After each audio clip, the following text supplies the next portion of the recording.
આપતસૂત્ર વાંચીએ. હા, જ્ઞાન હોય એમાં જ્ઞાન ડબલ ઇન્વર્ટેડ કોમામાં લખેલું છે. જ્ઞાન શબ્દ એકલો છે. જ્ઞાન હોય પણ જોડે જોડે કરેક્ટનેસ જોઈએ.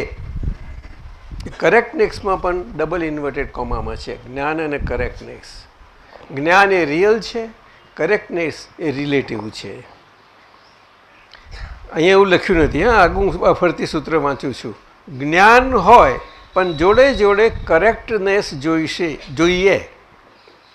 જ્ઞાન હોય ને કરેક્ટનેસ ના હોય તો તમે મોક્ષે જશો પણ બીજા બહારનાને લાભ નહીં થાય. હવે આ કોઈને વિચાર કરતા કરી મૂકે બધાને, પણ બહુ વિચાર કરવા જેવું નથી. મોક્ષે જ જવું છે ને મોક્ષનું નિયાણું કર્યું હોય તો.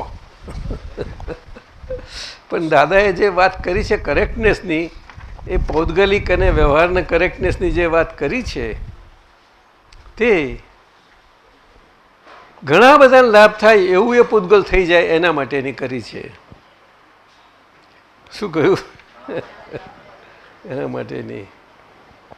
દાદા ભગવાન કહે છે કે અમારી કરેક્ટનેસમાં અમારે આટલું ખૂટ્યું તો તમે આવવું હોય મારી જોડે તો એની જોડે આવી શકશો, પણ હજુ કોઈની એવી ગજુ નથી કે આવી શકશે. આવે તો બહુ સારું, આવી શકે છે.